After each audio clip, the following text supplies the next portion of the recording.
أشهد أن لا إله إلا الله وحده لا شريك له وأشهد أن محمدا عبده ورسوله أما بعد فأعوذ بالله من الشيطان الرجيم بسم الله الرحمن الرحيم الحمد لله رب العالمين الرحمن الرحيم مالك يوم الدين إياك نعبد وإياك نستعين اهدنا الصراط المستقيم صراط الذين أنعمت عليهم غير المغضوب عليهم ولا الضالين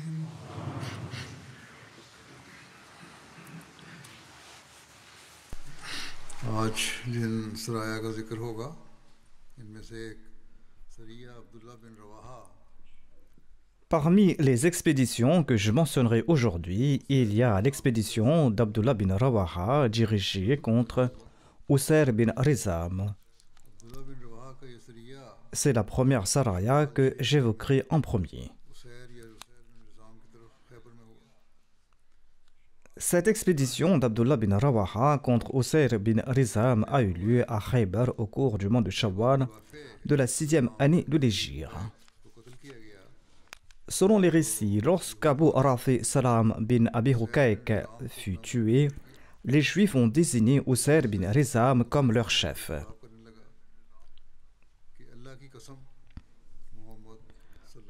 Usayr s'est adressé aux Juifs en disant: par Allah, chaque fois que Muhammad sallallahu alayhi wa sallam s'est dirigé vers les Juifs,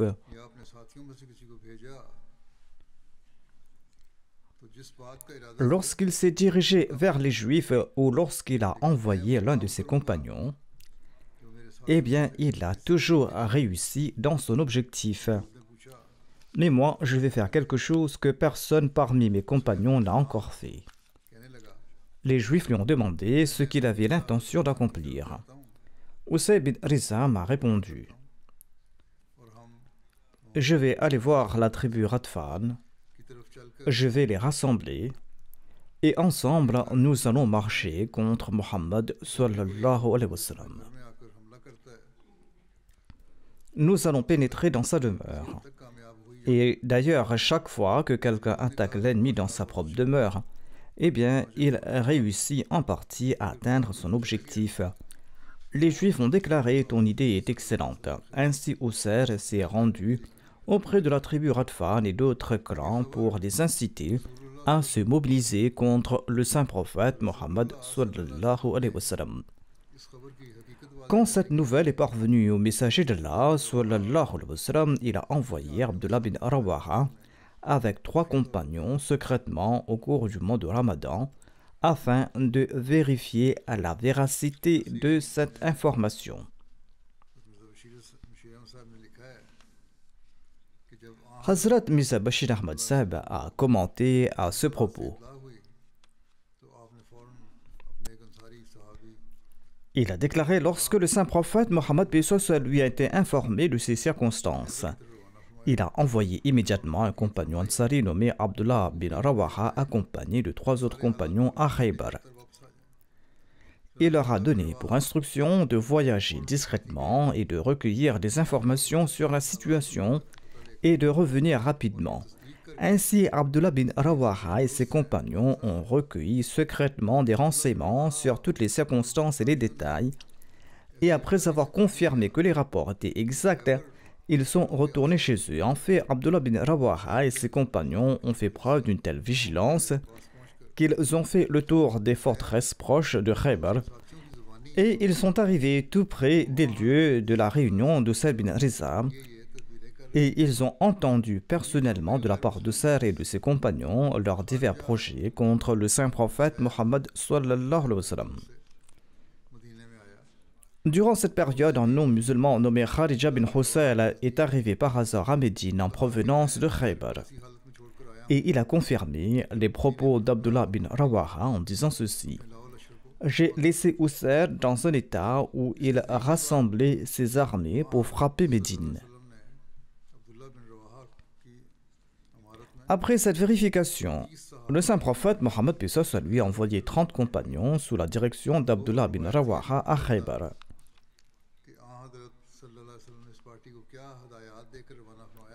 Les instructions exactes données par le saint prophète à cette expédition au moment de leur départ ne peuvent être confirmées avec certitude.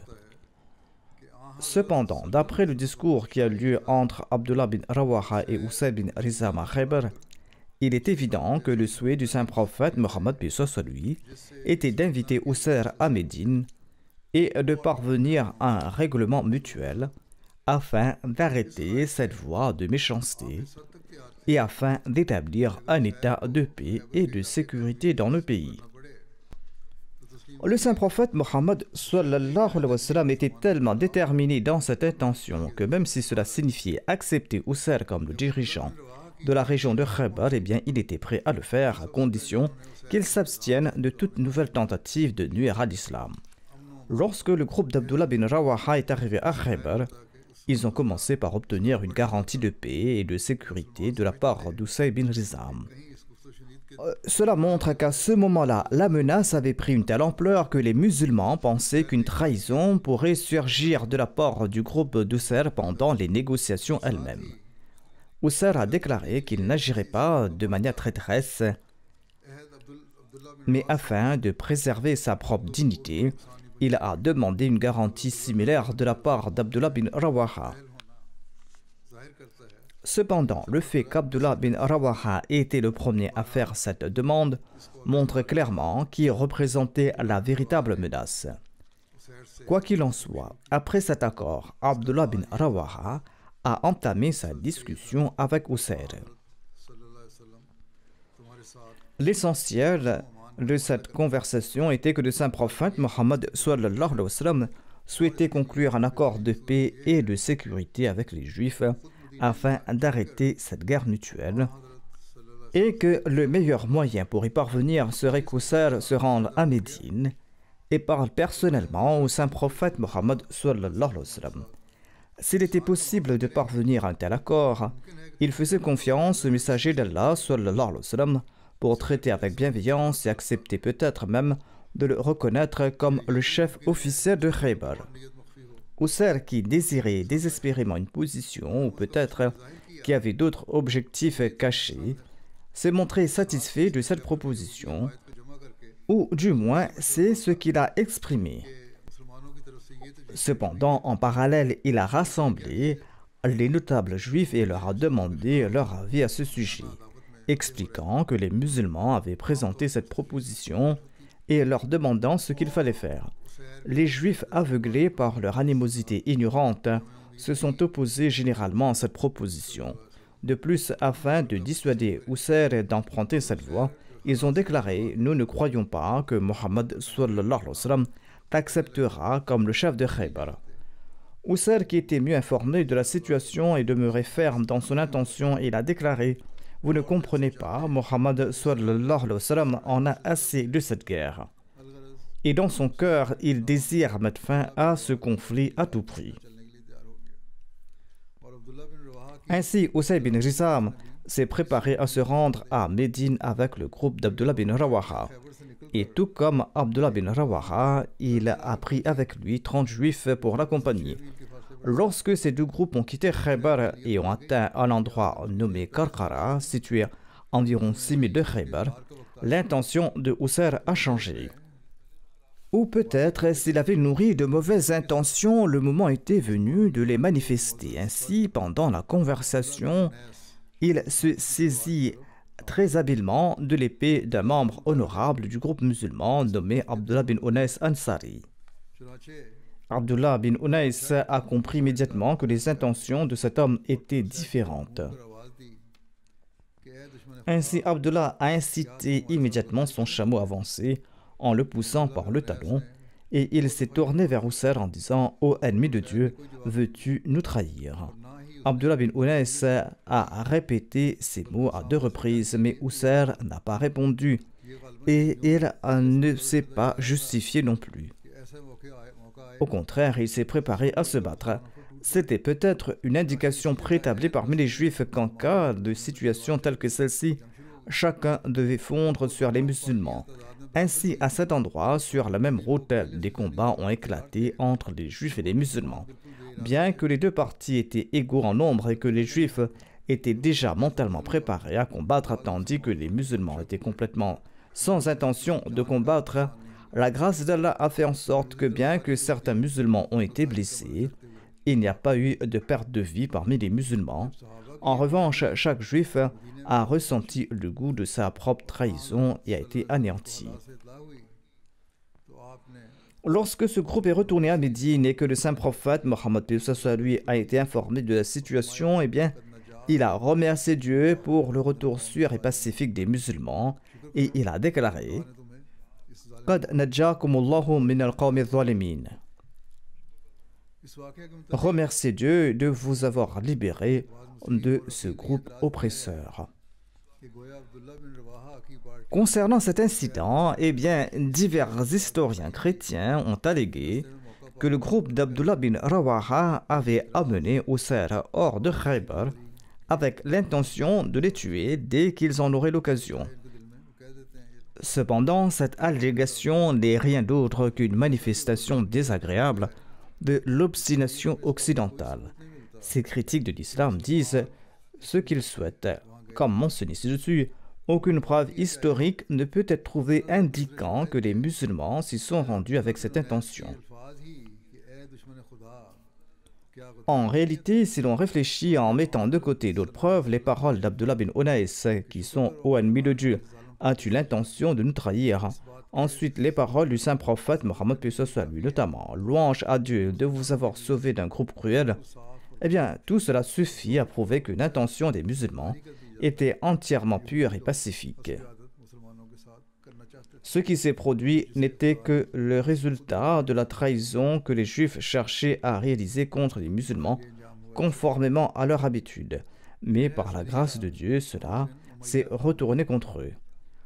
Ceci en tout cas fut la fin de cette expédition. Ensuite, il y a l'expédition d'Amr bin Umayya ad-Damri envoyée contre Abu Sufyan. Ibn Hisham, Ibn Kathir et Tabri, entre autres, ont rapporté que cette expédition a eu lieu au cours de l'année 4 de l'Hégire après l'incident de Raji. Cependant, Ibn Sa'd a mentionné cette expédition parmi les événements de la 6e année de l'Hégire. Et Ar-Zarqani, en donnant la préférence à Ibn Sa'd, l'a également placé dans le cadre des événements de la 6e année de l'Hégire. Dans son ouvrage Sirat Khatamun Nabiyyin, Hazrat Mirza Bashir Ahmad Sahib a mentionné que cette expédition a eu lieu au cours de l'an 6 de l'Hégire. Il explique que les historiens divergent quant à la date de cette expédition. Ibn Hisham Tabari la situe en l'an 4 de l'Hégire, tandis que Ibn Sa'd l'attribue à l'année 6 de l'Hégire. Alama Qaslani et Zarqani donnent la préférence à la narration d'Ibn Sa'd. C'est pourquoi moi aussi je place cet incident dans l'année 6 de l'Hégire, a dit Hazrat Mirza Bashir Ahmad Sahib. En tout cas, certes, Allah est le mieux informé. Bayhaqi soutient également les détails relatés par Ibn Sa'd, mais il est impossible de déterminer avec certitude la période exacte de cet événement à partir de ce récit. Les détails de cette expédition sont les suivants. Abu Sufyan a dit à quelques hommes des Qurayshites: y a-t-il parmi vous quelqu'un qui puisse assassiner Mohammed par surprise lorsqu'il marche dans les marchés? C'est là qu'un bédouin s'est présenté à Abu Sufyan et il lui a dit ceci: tu vas constater que je suis le plus courageux des hommes. Ma poigne est la plus ferme des hommes et je cours plus vite que les autres. Si tu m'aides, j'irai et j'attaquerai Mohammed par surprise. Je possède un poignard ressemblant à la plume d'un vautour. Je m'en servirai pour attaquer Mohammed. Ensuite, je vais me cacher dans une caravane et je vais fuir loin de ce peuple car je connais très bien les routes. Abu Sufyan a répondu « Tu es l'homme qu'il nous faut » et il lui a offert un chameau et des provisions en lui conseillant de garder son plan secret. Cet homme est parti de nuit et il voyageait sur sa monture pendant 5 jours. Au matin du 6e jour, il est dans la région de Harra, un terrain rocailleux et noir. En effet, Médine est située entre 2 régions de Harra, la Harra à l'est et l'autre à l'ouest. Ensuite, cette personne s'est dirigée vers les habitants. Il est arrivé à Médine. Il a commencé à s'enquérir à propos du saint prophète Mohammed paix soit sur lui, et on lui a indiqué où se trouvait le saint prophète Mohammed paix soit sur lui. Sur ce, l'homme a attaché sa monture et il s'est dirigé vers le saint prophète Mohammed sallallahu alayhi wa sallam. Le saint prophète Mohammed sallallahu alayhi wa sallam se trouvait alors dans la mosquée des Banu Abd al-Ashal. Lorsque l'envoyé d'Allah sallallahu alayhi wa sallam l'a vu, il a déclaré « Cet homme a l'intention de nous tromper ». Le saint prophète avait reconnu ses intentions à travers son comportement et Allah l'avait empêché de mettre son plan à exécution. Lorsque cet homme s'est avancé pour attaquer le saint prophète Mohammed paix soit sur lui, Usayd bin Hudayr l'a attrapé par le bord intérieur de son manteau et l'a tiré soudainement. Ceci a fait tomber le poignard de ses mains et l'homme s'est écrié alors « Grâce, grâce, épargnez-moi ». Il a été capturé et Usayd l'a saisi par le cou, ensuite l'a relâché. Le saint prophète Mohammed sallallahu alayhi wa sallam lui a demandé « Dis-moi la vérité, qui es-tu » L'homme a répondu « Je demande votre protection ». Le saint prophète paix soit sur lui a dit « D'accord ». L'homme a révélé alors son plan et tout ce que Abu Sufyan lui avait confié comme mission. Après cela, le saint prophète l'a relâché. Touché par cette bienveillance, l'homme a embrassé l'islam et a déclaré au Muhammad sallallahu alayhi wa sallam « Je n'avais peur de personne, mais lorsque je vous ai vu, j'ai perdu la raison et mon cœur affaibli. J'ai alors pris conscience de mon intention qui était le fruit de ma détermination, bien que d'autres cavaliers aient essayé sans succès avant moi. J'ai compris que vous êtes protégés et que vous êtes dans le vrai. Allah vous protège, tandis que l'armée d'Abu Sufyan est celle de Satan. » En entendant cela, le saint prophète Mohammed sallallahu alayhi wa sallam a souri. Et après être resté quelques jours à Médine, cet homme a demandé la permission de partir. Par la suite, on n'a plus eu de nouvelles à propos de cette personne dans les récits historiques. Le saint prophète Mohammed paix soit sur lui a envoyé Amr bin Umayya et Salama bin Aslam à Abu Sufyan bin Harb avec pour consigne que si vous le trouvez dans un moment de négligence, eh bien tuez-le. Abu Sufyan avait nourri de tels desseins et le meilleur moyen de mettre fin à ce conflit est de l'éliminer. Ibn Hisham rapporte que le saint prophète Mohammed paix soit sur lui avait également envoyé Jabbar bin Sakhar al-Ansari avec Amr bin Umayya. Ils sont partis ensemble. Ils se sont approchés de la Mecque et ils ont caché leurs chameaux dans des cols de la montagne de Yajij située à environ 8 milles de la Mecque. Ensuite, ils sont entrés à la Mecque de nuit. Jabbar a suggéré à Amr si seulement nous pouvions faire la tawaf de la Kaaba et accomplir 2 rakats de prière. Amr a répondu « Les gens d'ici, après avoir dîné, eh bien, ils s'assoient dans leur cour. Et s'ils me voient, ils vont me reconnaître immédiatement. Je suis plus connu à la Mecque qu'un cheval noir et blanc. » Jabbar a insisté « Non, nous irons si Allah le veut. » Amr a déclaré « Il a refusé de m'écouter, alors nous avons fait la tawaf de la Kaaba et nous avons accompli la prière. » Ensuite, nous nous sommes dirigés vers Abu Sufyan, notre objectif. Nous nous sommes dirigés vers lui afin d'exécuter la mission confiée par le saint prophète Mohammed paix soit sur lui. Il ajoute par là, nous étions en train de marcher dans la Mecque lorsqu'un des habitants de la Mecque m'a reconnu soudainement. Selon Ibn Sa'd, cet homme était Muawiyah bin Abu Sufyan.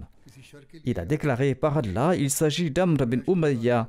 Il est venu ici avec de mauvaises intentions et il a informé les Qurayshites qui ont pris peur et qui se sont mis à chercher Amr bin Umayya. Amr raconte « J'ai dit à mon compagnon, fuyons rapidement. Ainsi donc, nous avons couru jusqu'à gravir une montagne. Les Qurayshites étaient partis à notre recherche et ils nous ont perdus de vue lorsque nous avions atteint la montagne. Et ils ont fini par abandonner leur quête et nous sommes descendus dans une grotte située sur cette montagne pour nous cacher. Nous avons passé la nuit dans cette grotte entourée de pierres que nous avions soigneusement disposées autour de nous. Au matin, un homme des Qurayshites s'est approché de la grotte. Il était en train de rôder autour de la grotte. Selon Ibn Sa'd, il s'agissait de Ubaydullah bin Malik bin Ubaydullah al-Taymi. Mais selon Ibn Ishaq, c'était plutôt Uthman bin Malik Abdullah. En tout cas, cet homme s'est avancé avec son cheval et il rôdait tout près de l'endroit où nous étions cachés. Amr a déclaré: j'ai dit à mon compagnon, s'il nous voit, il va crier et nous serons capturés et tués, car il va appeler les mécréants.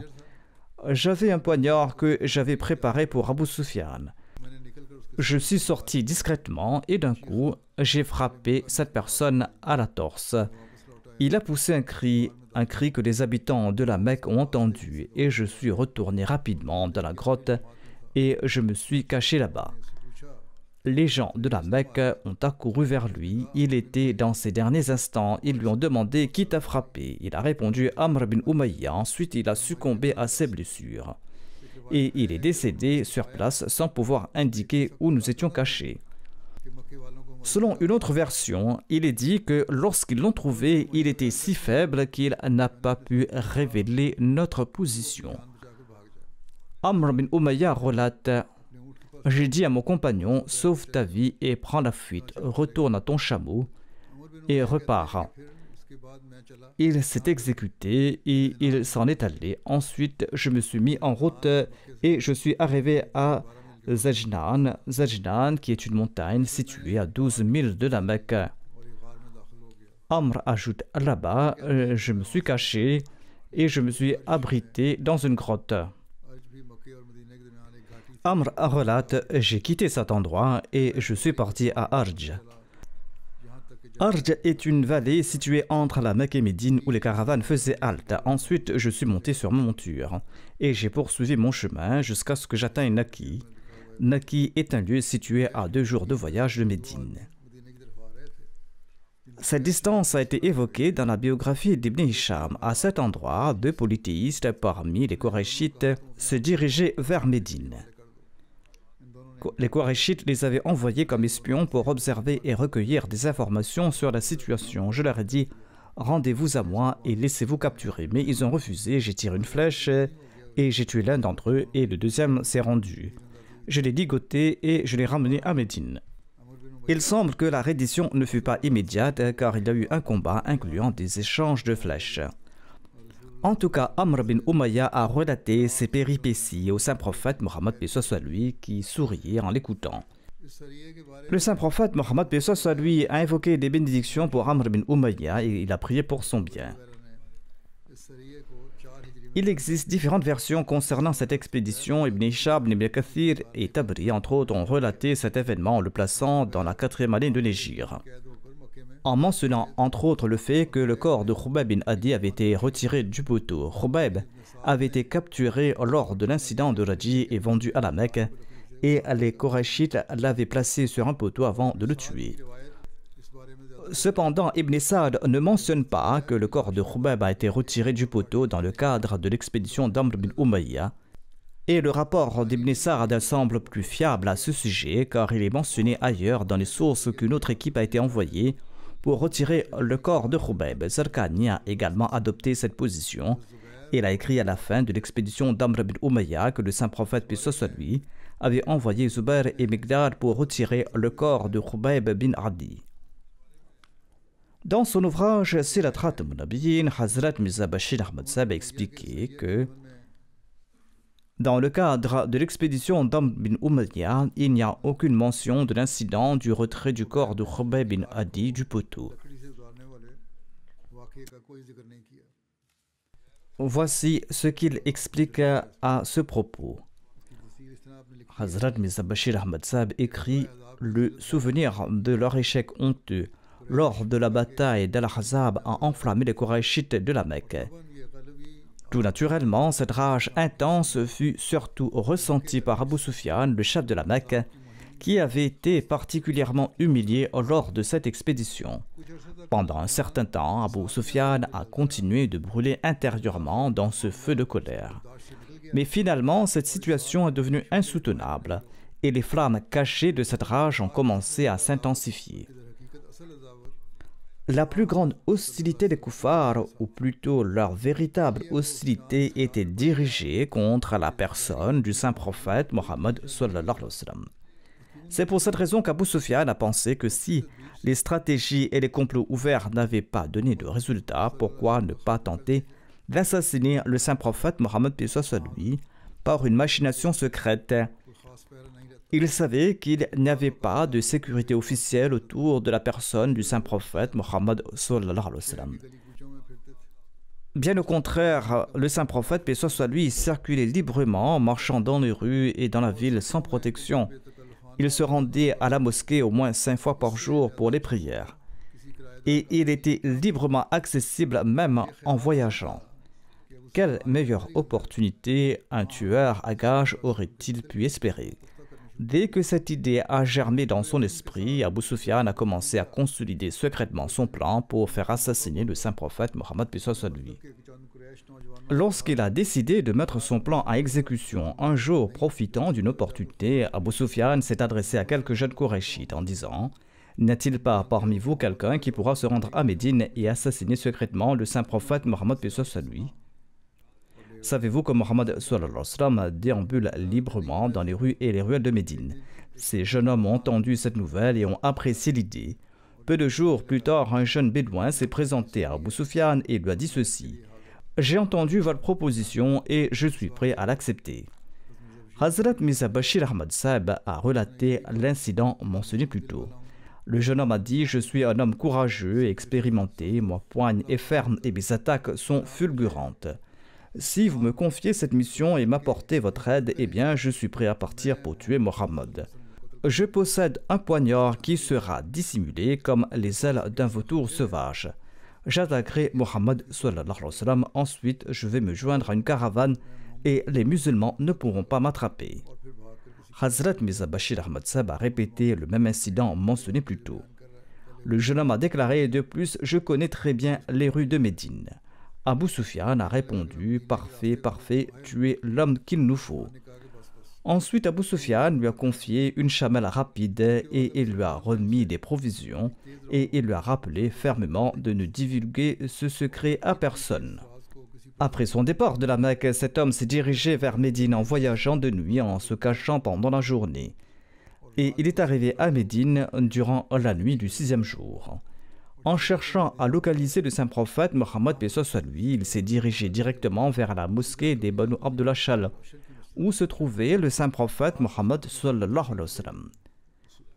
À cette époque, de nouvelles personnes arrivaient continuellement à Médine, si bien qu'aucun musulman ne s'est méfié de cette personne. Cependant, dès que le saint prophète Mohammed lui a remarqué cet homme s'approcher de lui, il a déclaré que cet homme vient avec de mauvaises intentions.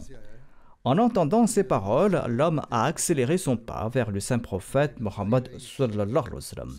Mais Usayd bin Hudayr, un chef des Ansar, a bondi immédiatement. Il s'est emparé de lui. Durant cette lutte, Usayd a mis la main sur le poignard dissimulé de l'homme.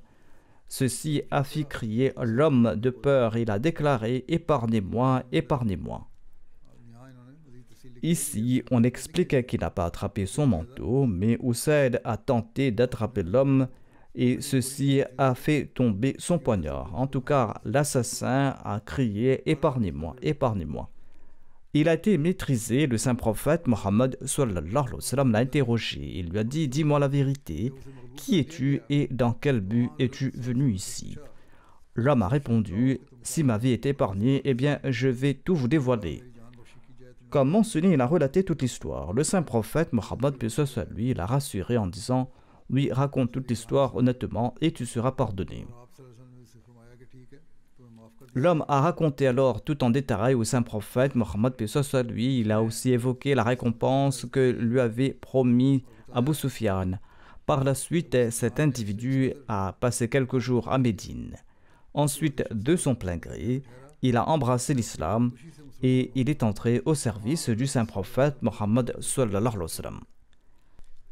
En raison de cette conspiration sanglante fomentée par Abu Sufyan, il était encore plus que nécessaire de rester informé des complots et des intentions des habitants de la Mecque. Par conséquent, le saint prophète Mohammed paix soit lui a envoyé deux de ses compagnons, notamment Amr bin Umayya Damri et Salma bin Aslam à la Mecque. Compte tenu de la tentative d'assassinat orchestrée par Abu Sufyan et de ses précédents complots sanguinaires, le saint prophète Mohammed sallallahu alayhi wa sallam a permis à ses compagnons d'éliminer cet ennemi juré de l'islam si l'occasion se présentait. Lorsque Umayya et son compagnon sont arrivés à la Mecque, les Koraïchites ont été alertés, ce qui a obligé les deux compagnons à regagner Médine en défendant leur vie. En cours de route, lors du chemin de retour, ils sont tombés sur deux espions des Koraïchites, deux espions envoyés par les chefs de la Mecque pour recueillir des informations sur les mouvements des musulmans et sur le saint prophète Mohammed sallallahu alayhi wa sallam. Il ne serait pas surprenant que cette mission fût également un prétexte pour un autre complot sanguinaire des Koraïchites. Par la grâce de Dieu, Umayya et Salman ont découvert leur activité d'espionnage. Ils ont décidé de les attaquer et de les capturer, mais ces derniers ont opposé une résistance farouche. Lors des combats, un espion a été tué, tandis que l'autre a été capturé et ramené à Médine. Je présenterai le reste de ces récits à l'avenir, Inch'Allah. Je vous demande de prier pour la situation au Pakistan. Parfois, la situation devient très intense et il semble que l'administration et le gouvernement soient devenus des jouets entre les mains des mollahs extrémistes. Au début, les nouvelles disaient qu'ils avaient fait tomber le minaret d'une mosquée, démoli le mihrab d'une mosquée. C'était là leur objection, notamment l'existence des minarets et des mihrabs. Mais récemment, à Daska, sous prétexte de construire une route, ils ont d'abord envoyé un avis disant qu'ils prendraient une certaine portion du terrain et qu'ils allaient nettoyer l'endroit avec des bulldozers. Une petite partie de la mosquée, comme les toilettes, était touchée, mais quand ils sont venus avec les bulldozers, à l'instigation des mollahs, ils ont démoli toute la mosquée, la rasant complètement. Cette mosquée était ancienne, elle était construite avant la partition et peut-être que c'était Chaudhry Zafrullah Khan qui l'avait construite. En tout cas, la situation est maintenant arrivée à un tel point que seul Allah peut intervenir pour punir ces personnes et pour retourner leur intrigue contre eux. C'est pourquoi les Ahmadis, en particulier ceux du Pakistan, ont un grand besoin de se consacrer aux prières. Il est important de prêter attention à cette situation. De même, en ce qui concerne la Palestine, il y a des accords qui se font. Parfois on dit que ces accords ont été conclus, parfois non. Après les accords, des événements continuent de se produire. Certains expriment une joie excessive à ce sujet, mais ils devaient comprendre que les puissances du Dajjal ne sont pas fiables. Ils disent quelque chose et font autre chose. C'est pourquoi il n'est pas nécessaire d'être excessivement optimiste. Des prières sont nécessaires pour la situation et les Ahmadis doivent user de leur raison et faire des efforts pour obtenir leurs droits. Qu'Allah accorde à la nation musulmane la sagesse nécessaire. À présent, je vais mentionner quelques personnes qui sont décédées récemment. Je vais diriger leur prière funéraire par la suite. Le premier défunt est le vénéré Cheikh Mubarak Ahmad Sahib, ancien Nazir Diwan arabois de la Sadr Anjuman Ahmadiyya. Il est décédé le 11 janvier dernier à l'âge de 77 ans. Inna lillahi wa inna ilayhi raji'un. Il était moussi et il était Ahmadi de naissance. Son grand-père, Cheikh Mohammeddin Sahib, avait prêté le serment d'allégeance en 1938. Il était originaire de Katanangal dans le district de Batala, près de Gurdaspur. Cheikh Mubarak Sahib avait obtenu un diplôme de BA et de BEd et après ses études, il a servi en tant qu'enseignant à la Talim Islam High School de 1966 à 81, soit environ 15 ans. Ensuite, lorsque l'école a été nationalisée en 1973, il a continué à servir dans plusieurs autres écoles publiques sous l'État. Il a servi dans l'enseignement. En tout cas, il a consacré plus de 40 ans au service de la communauté. Il a offert son service en tant que waqf auprès du troisième calife en 1982. Son waqf a été accepté.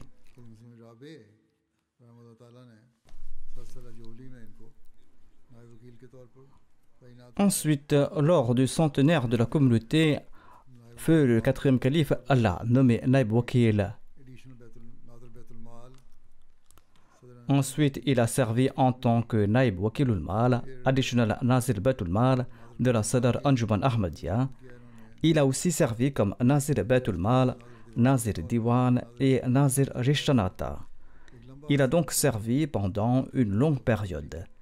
Il a également occupé de nombreux autres postes au sein des organisations auxiliaires, notamment en tant que Qaïd de l'Ansarullah et en tant que Muhtamim de la Khudamul Ahmadiyya et à différents niveaux.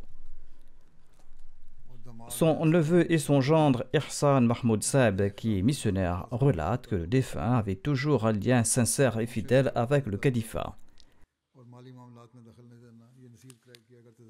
Il conseillait de maintenir cette relation et de ne pas s'impliquer dans les affaires financières.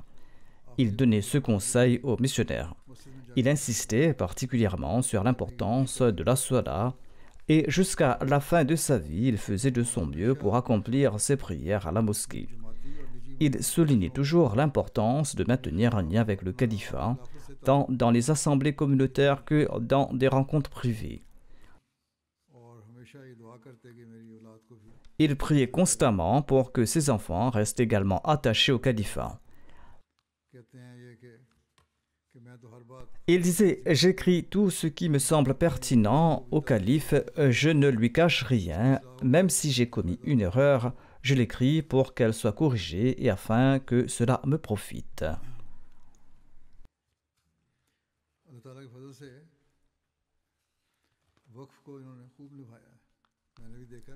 Par la grâce d'Allah, le défunt a rempli son devoir de waqf.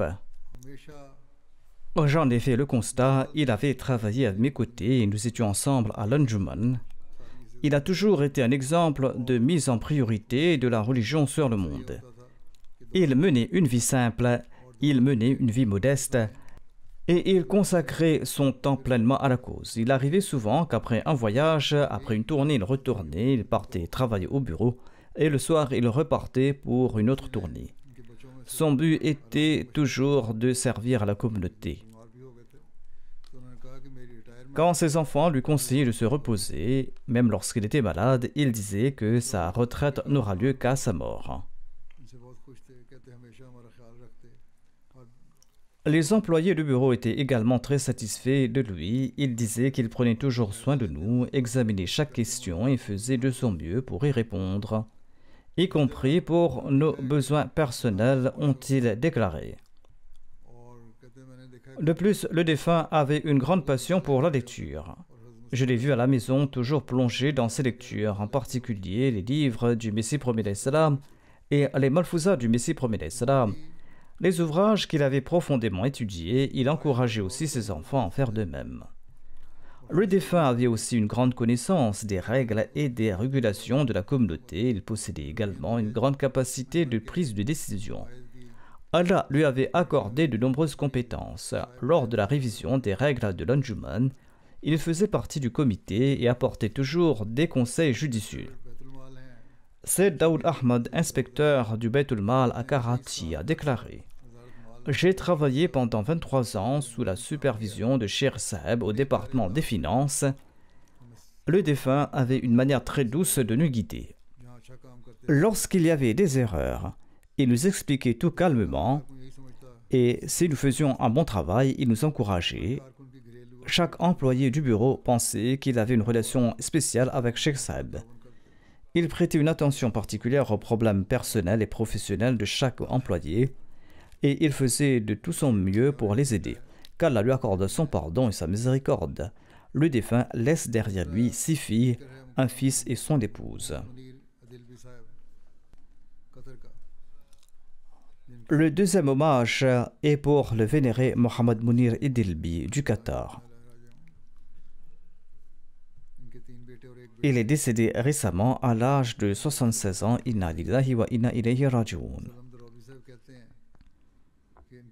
Il laisse derrière lui 3 fils et une fille, tous résidant au Qatar. Moussalam Ad-Douroubi déclare que c'est par son intermédiaire que moi et mon frère ont accepté l'Ahmadiyya. Le défunt était un missionnaire actif, un érudit, l'auteur d'ouvrages sur les sciences de la prédication ahmadi. Il avait prêté allégeance au début de l'année 1984 après avoir rencontré feu le 4e calife. Par la suite, il a résidé longtemps à Londres, où il a traduit certaines émissions de l'Iqam al-Arab et d'autres émissions. Le défunt a écrit plus de 10 ouvrages, dont 7 qui portent sur la prédication du message de la communauté ahmadiyya. Ainsi donc, le défunt a embrassé l'Ahmadiyya, mais il a accompli un grand travail. Il a servi la communauté ahmadiyya en Syrie en tant que secrétaire de la prédication et secrétaire de l'éducation et de la formation. Des dizaines de personnes ont prêté le serment d'allégeance par son intermédiaire. C'est par son intermédiaire que l'Ahmadiyya est entré dans le village Musharib. C'est suite à ces efforts que les opposants à l'Ahmadiyya ont incendié sa voiture à une occasion. En raison de ces débats et de sessions de prédication, des plaintes ont été déposées auprès des autorités et il a été emprisonné pendant plusieurs mois dans les prisons du gouvernement précédent en 1989 avec certains habitants de la localité de Musharib. Après la détérioration de la situation en Syrie, le défunt a émigré au Qatar avec ses enfants. Le président de la communauté en Syrie, Wassim Saeb, écrit que le défunt a écrit plusieurs ouvrages, enrichissant ainsi la bibliothèque ahmadiyya. Il a présenté les enseignements ahmadiyya de manière simple et claire. Grâce à lui, de nombreuses personnes ont rejoint l'Ahmadiyya. Basel Idilbi Saheb qui dit que le défunt a consacré toute sa vie au service de l'Ahmadiyya et qu'il était un fervent partisan du califat. Il a traduit des œuvres du 4e calife de l'anglais vers l'arabe. Il était un véritable mujahid de l'Ahmadiyya. Il a consacré sa vie à la prédication et à la propagation de l'Ahmadiyya. Et il a été à la cause de la guidance de nombreux Ahmadis en Syrie. Il a voyagé dans plusieurs pays pour la prédication. En 2013, en raison de la crise en Syrie, il s'est installé au Qatar. Et là-bas, il ne cessait d'écrire sur l'Ahmadiyya et le califat sur Facebook. Et il était en contact avec ceux qui s'y intéressaient. Il était un orateur éloquent. Et il avait une connaissance approfondie des preuves et des arguments sur la véracité du message du Messie premier l'Islam, des preuves tirées du Coran et de la Sunna. Il a traduit plusieurs ouvrages de l'anglais vers l'arabe sur la défense du califat. Il a consacré sa personne, sa parole, sa plume et sa vie à la prédication et à la défense de l'Ahmadiyya. En raison de sa foi en la véracité du Messie premier l'Islam, il a dû supporter de nombreuses épreuves de la part de sa famille et de la société de Damas. Nazar Raji déclare que c'est par l'intermédiaire de M. Idilbi que j'ai été introduit à l'Ahmadiyya. Khalid Izam a obtenu son livre sur le Dajjal. J'ai trouvé cet ouvrage très intéressant, il a complètement changé ma perception. Ensuite, j'ai lu son livre sur le meurtre de l'apostat, ainsi que sur les djinns. Et j'ai pris contact avec lui par téléphone. Ensuite, Khalid Izam et moi-même, nous avons prêté le serment d'allégeance. Lorsque le défunt en a été informé, il en était très heureux. Dr Imran Rahman, président de la Jamaat du Qatar, déclare: le défunt était d'une humilité exceptionnelle. Il entretenait toujours un lien fort avec la Jamaat. Son amour et son obéissance envers le califat étaient extraordinaires. Il écoutait les sermons du calife à travers la MTA et il suivait aussi les autres émissions. Il exprimait toujours son appréciation à cet égard.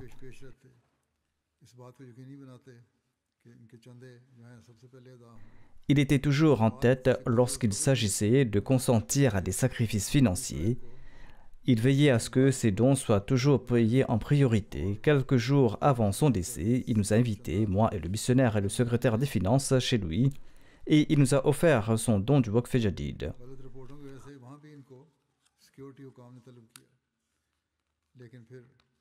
En raison de certaines fausses informations, il avait été convoqué par les autorités de sécurité là-bas, mais par la suite, ils l'ont relâché. अच्छा नहीं, ये पुरानी बात बता रहे हैं कि 1988 में En fait, il a relaté un fait plus ancien datant de 1988 où il a été convoqué par les autorités en Syrie. शाम के टीवी प्रोग्रामों में बार मुतवज्जो किया गया। Une de ses connaissances a écrit que le défunt a été invité à plusieurs reprises dans des émissions de télévision syriennes où il a débattu avec les érudits renommés sur l'interdiction de la peine de mort pour l'apostasie dans l'islam. En raison de cela, il a reçu des menaces de mort dont certaines ont été publiées en ligne. Il gérait également une page Facebook où il diffusait des citations des écrits du Messie premier d'Islam. Il partageait ces citations et cette page était suivie aussi bien par des Ahmadis que par des non-Ahmadis. Il a passé toute sa vie jusqu'à son dernier souffle fermement engagé dans sa défense de la vérité à travers sa plume, à travers ses paroles. Son souci principal était de transmettre le message du Messie premier d'Islam et de propager la vraie religion d'Allah dans le monde. Où qu'il se trouvait, il saisissait chaque occasion de diriger la conversation vers la vérité de l'Ahmadiyya et du message du Messie premier d'Islam. Qu'Allah lui accorde son pardon et sa miséricorde et qu'Allah protège ses enfants, qu'il les maintienne sur la voie de la vertu et qu'il élève le rang du défunt. Le troisième défunt que j'évoquerai est Abdul Bari Tariq Saeb, qui était en charge de la section informatique du Waqf Jadid à Rabwa. Il est décédé récemment, Inna lillahi wa inna ilayhi raji'un. Le président du Waqf Jadid a écrit que l'Ahmadiyya a été introduit dans la famille du défunt à travers son arrière-grand-père, le respecté Chaudhry Mohammad Yar Saeb, résident de Gatialian du district de Sialkot. Il avait embrassé l'Ahmadiyya en 1903 en prêtant allégeance par lettre. Le grand-père du défunt, Chaudhry Ghulam Qadir Saeb, était un Ahmadi de naissance. Tariq Saeb, le défunt, a obtenu un MSc en informatique. Ensuite, il a travaillé à Karachi. Plus tard, il a été diagnostiqué avec un cancer dont il s'était rétabli, mais la maladie est revenue. Il avait écrit à feu le quatrième calife et ce dernier lui a envoyé des médicaments homéopathiques ainsi que des conseils pour d'autres traitements. En même temps, il a fait une demande de waqf, c'est-à-dire de pouvoir servir la communauté à vie. Sa requête a été acceptée par feu le quatrième calife et le défunt a été envoyé au Tahrik Jadid où il a servi avant d'être nommé au Waqf Jadid. En sus de l'informatisation de tous les bureaux, il a également travaillé pour d'autres institutions de la communauté. Il a eu l'occasion d'informatiser les hôpitaux Ahmadi à Kano au Nigeria ainsi qu'au Bénin. Le médecin de l'hôpital de Kano a écrit que lorsqu'ils ont voulu informatiser leur hôpital, un devis a été obtenu pour des dizaines de milliers de dollars. Mais Tariq Saeb, le défunt, est venu, il a travaillé pendant un mois et il a tout fait pour une somme modeste. Le défunt laisse derrière lui sa mère, son épouse, un fils, 5 frères et des sœurs. Lorsqu'il a fait le vœu de consacrer sa vie à la communauté après sa guérison, il avait promis qu'une fois rétabli, il fera son vœu pour servir à la communauté. Il a recouvré sa santé et pendant 21 ans, il a travaillé sans relâche en toute abnégation dans le cadre de son waqf, sans se soucier du jour ni de la nuit, et il a présenté un exemple qui est également digne d'être suivi par les autres waqifines de la communauté. Le défunt a également servi en tant que qaïd au sein de l'Ansarullah centrale. Il se préparait pour y servir lorsqu'il a eu une crise cardiaque et il est décédé. Le Sadr de l'Ansarullah, le docteur Sultan Saeb, déclare: le défunt était un fidèle serviteur de l'organisation du califat. Il a rempli son waqf avec une loyauté totale. Il se sentait heureux de se consacrer à servir la religion et il trouvait du réconfort de l'accomplissement de ses responsabilités.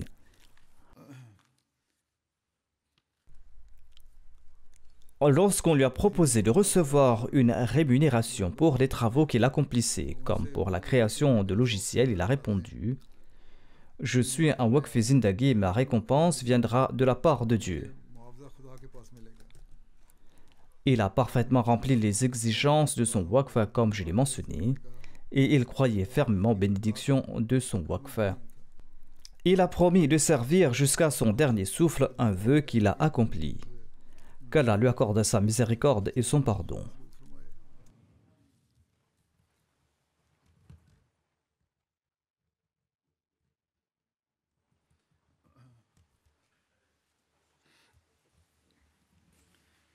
Alhamdulillah, alhamdulillah, nahmaduhu wa nasta'inuhu wa nastaghfiruhu wa nu'minu bihi wa natawakkalu alayhi wa na'udhu billahi min shururi anfusina wa min sayyiati a'malina. Man yahdihillahu fala mudilla lahu ومن يضلل فلا هادي له ونشهد أن لا إله إلا الله ونشهد أن محمدا عبده ورسوله عباد الله رحمكم الله إن الله يأمر بالعدل والإحسان وإيتاء ذي القربى وينهى عن الفحشاء والمنكر والبغي يعظكم لعلكم تذكرون اذكروا الله يذكركم وادعوه يستجب لكم ولذكر الله أكبر.